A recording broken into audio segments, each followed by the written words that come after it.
नमस्कार, मैं हूं शिल्पा जैन और आप देख रहे हैं जीबीसी अपडेट। आइए नजर डालते हैं हिमाचल की खबरों पर। आंखों से संबंधित रोग आई फ्लू इस समय क्षेत्र में काफी फैल रहा है। स्कूलों में बच्चे इस समस्या से सबसे ज्यादा परेशान हैं। अकेले सीनियर सेकेंडरी स्कूल खैरिया में दर्जनों बच्चे इस समय इस बीमारी से ग्रस्त हैं। नूरपुर से नृपजीत निपी की रिपोर्ट। आई फ्लू से लगभग 26 बच्चे प्रभावित हैं। 3-4 दिन से लगातार 10-12, 5-6 बच्चे जो हैं वो आँखों की बीमारी से प्रभावित हैं, और जिसके कारण हमने बच्चों को प्रेयर में भी बताया है कि पानी से आँखों को बार बार धोएं आप लोग, और साफ़ सफाई का विशेष ध्यान रखें, और साथ में मेडिकल ट्रीटमेंट लें। और दूसरा इसके साथ कि स्कूल में अगर किसी बच्चे को लगता है कि उसकी आंखों में कोई दिक्कत है तो वो ना आए, इसके बजाय स्कूल आने के बजाय वो हॉस्पिटल में जाएं और ट्रीटमेंट लें प्रॉपर, और अपनी आंखों का प्रॉपर ध्यान रखें। परंतु स्कूल में हमारे लिए ये समस्या है कि बच्चे जो हैं वो सुबह चले आते हैं बताने के बावजूद भी, फिर जिसके कारण जो बाकी बच्चों को भी ये प्रभावित करते हैं। तो इसलिए हमने फैसला लिया हुआ है, बच्चों को बताया भी गया है कि बेटा जब तक आपकी आँख से ठीक नहीं होती आप अपने डॉक्टर से मिलिए, ट्रीटमेंट लीजिए और साफ़ सफाई का ध्यान रखें। सर, आपकी तरफ से अभिभावकों के लिए क्या एक खास अपील रही? मैं अभिभावकों से यही कहूँगा कि बच्चों को घर में इनका ध्यान रखें, साफ़ सफाई का विशेष तौर पर ध्यान रखें। टॉवल वगैरह का जो प्रयोग करते हैं, जो सारे परिवार में एक ही टॉवल का प्रयोग करते हैं, उसमें थोड़ा सा ध्यान रखें कि वो बच्चा जो है वो अगर वो प्रभावित है उस चीज़ से तो वो उसको अलग से टॉवल दें और उसको बच्चे को समझाएं और उसका ध्यान रखें। धन्यवाद।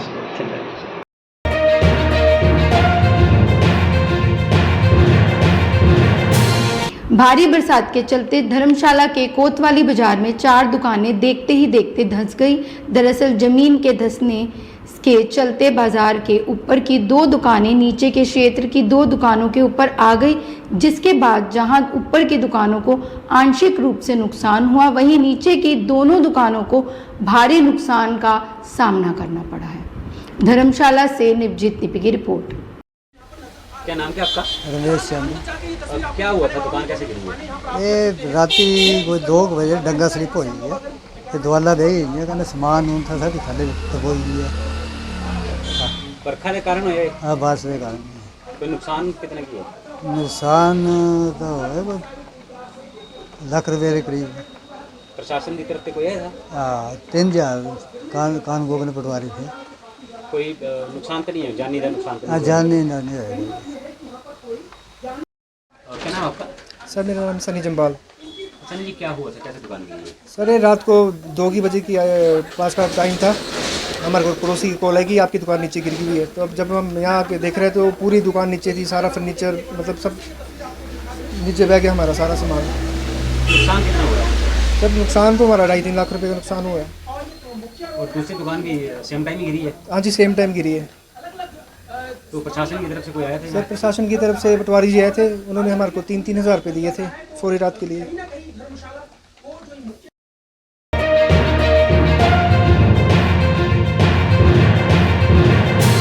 डॉक्टर विपिन गुलेरिया ने आज क्षेत्रीय बागवानी अनुसंधान एवं प्रशिक्षण केंद्र जांच के सह निदेशक का पदाधिकार संभाला। इससे पहले डॉक्टर गुलेरिया इसी केंद्र पर प्रधान वैज्ञानिक के पद पर कार्यरत थे। क्षेत्र है वो नागपुर से तो भिन्न है। हमारे यहाँ सिट्रस हमेशा सर्दियों में ही होता है, तो उसके साथ सिट्रस के खास करके जो संतरा है उसमें दिक्कत ये है कि यहाँ डिक्लाइन है। जो हमारा नूरपुर का संतरा काफ़ी मशहूर था, तो फलों में आइए, हाँ मैं अभी इजराइल में था तो वहाँ इसके ऊपर बहुत अच्छा काम हुआ है। उन्होंने इसके सॉइल माइक्रोबायोलॉजी ऐसे बहुत सारे काम उन्होंने किए जिससे कि उनकी पैदावार बढ़ी है। तो हमारी ये कोशिश रहेगी कि हम यहाँ संतरे की नई किस्में इंट्रोड्यूस कर सकें और जो हमारी डिक्लाइन हो रहा है उसके ऊपर एक कम्प्रिहेंसिव स्टडी करें ताकि किसान सर्दियों में जो संतरा है हमारी उसकी पैदावार बढ़े।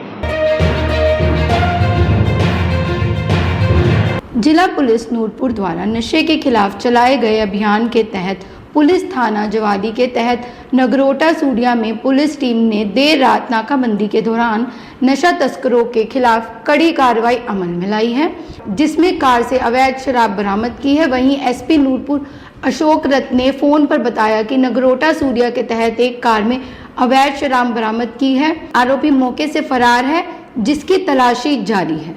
नूरपुर से निपजीत निपी की रिपोर्ट। राज्य विद्युत कर्मचारी यूनियन के यूनिट सुलियाली की 33 केवी बिजली घर सदवा में यूनियन के जोनल सचिव रवि धीमान व सहायक अभियंता शंकर दयाल की अध्यक्षता में बैठक संपन्न हुई। इस बैठक का मुद्दा विद्युत बोर्ड में पुरानी पेंशन की बहाली बताया जा रहा है। 66 केवी, 132 केवी, 220 केवी के बिजली घरों को कॉरपोरेशन के अधीन ना किया जाए और रिटायर्ड कर्मचारियों का पेंडिंग बकाया दिया जाए। इस अवसर पर यूनियन के राज्य संगठन सचिव अश्विनी ठाकुर ने भी कर्मचारियों को संबोधित करते समस्याओं के बारे में चर्चा की। बैठक हमने सुयाली यूनिट का 33 केवी सब स्टेशन सदमा में किया है। तो इसका हमारा मेन एजेंडा जो है हमारा वो ये था कि 10 तारीख को HPSCB employ union, power association, JE association, सभी एसोसिएशनों ने मिलकर के एक साझा संगठन बनाया है कि बिजली बोर्ड में पुरानी पेंशन की बहाली की जाए। तो उसके विरोध में हमने 10 अगस्त को मंडल और सर्कल लेवल के धरने रखे हैं। उसके उपलक्ष्य में आज हमने यहाँ बैठक किया है और अपने कर्मचारियों को जो इनके खतरे हैं उनसे हमने अवगत करवाया है। और आज की इस बैठक के माध्यम से हम बोर्ड के प्रबंधक वर्ग से कहना चाहेंगे कि 1/1/16 से लेकर के अप्रैल 23 के बीच में जो भी हमारे कर्मचारी रिटायर हुए हैं, आज दिन तक वो हमारे उन कर्मचारियों को एक भी पैसा नए स्केल की जो बढ़ोतरी हो उसमें नहीं मिला। पूर्व विधानसभा अध्यक्ष एवं सुलह के विधायक विपिन सिंह परमार ने कहा कि प्रदेश में सुख की सरकार नहीं, सुखी सरकार है। सरकार पर तंज कसते हुए परमार ने कहा कि सीएम सुक्खू जिस तरह व्यवस्था परिवर्तन की बात कर रहे हैं, ऐसा ना हो कि व्यवस्था परिवर्तन करते करते सरकार का परिवर्तन हो जाए। परमार ने आरोप लगाया कि प्रदेश में केंद्र से आई आपदा को राहत की बंदरबाट की जा रही है। ऐसा लगता है कि सरकार आपदा में भी संभावनाएं तलाश रही है। सोमवार को धर्मशाला में प्रेस वार्ता में परमार ने आरोप लगाया कि केंद्र की ओर से भेजी गई राहत राशि प्रभावितों को ना मिलकर चहेतों को बांटी जा रही है। हम देख रहे हैं कि पिछले कुछ एक दिनों से जो भारी बरसात और उस भारी बरसात के कारण जो त्रासदी हुई है हिमाचल प्रदेश में, जिसके कारण जान माल का भारी नुकसान हुआ, प्रधानमंत्री श्री नरेंद्र मोदी जी ने जो अथक संवेदनशीलता हिमाचल प्रदेश के इस घटनाक्रम में दिखाई है, हम भारतीय जनता पार्टी के नेता कार्यकर्ता उनका बहुत आभार एवं धन्यवाद प्रकट करना चाहते हैं। कोरोना वॉरियर्स जिन्होंने कोरोना के समय लड़ाई लड़ी, आज 5 महीनों से उनको तनख्वाह नहीं है, 5 महीनों से। और हमारा टांडा मेडिकल कॉलेज से लेकर के जितने यहाँ के संस्थान हैं, आज बिना पगार के, बिना तनख्वाह के वो सेवाएं दे रहे हैं। यानी एक समय तो सम्मानित किया गया और आज उनके गर्दन के ऊपर तलवार लटकी हुई है। मैं ये कहना चाहता हूँ कि ये सूखी सरकार, संवेदनहीन सरकार, वो लोग नौकरी को छोड़ने के लिए मजबूर हो रहे हैं। तिब्बत संग्रहालय मैक्लोडगंज में तिब्बत के मैप पर आधारित लघु प्रदर्शनी का आयोजन किया गया है। इस प्रदर्शनी में तिब्बत के 15वीं सदी से लेकर 21वीं सदी तक के तमाम उन मानचित्रों को दर्शाया गया है जिसमें तिब्बत की क्षेत्रीय सीमाओं को साफ साफ दर्शाया गया है, जिसके साथ चीन इन दिनों छेड़खानी कर रहा है। संग्रहालय के संचालक तेंजिंग तोपतेन ने कहा कि प्रदर्शनी का मुख्य मकसद आज की पीढ़ी और सभी देशों के नागरिकों को तिब्बत की सीमाओं की सही और सटीक जानकारी देना है। धर्मशाला से निपजीत निपी की रिपोर्ट। तो आज हमारे जो क्या बोलेंगे बहुत कम समय का हमारा एक संग्रहालय का एक भाग है, उसे हम बोलते हैं टेम्पररी एग्जीबिशन, जो लगभग 2 से 3 महीने तक हम इधर क्या बोलते हैं इसको दिखा कर रखते हैं।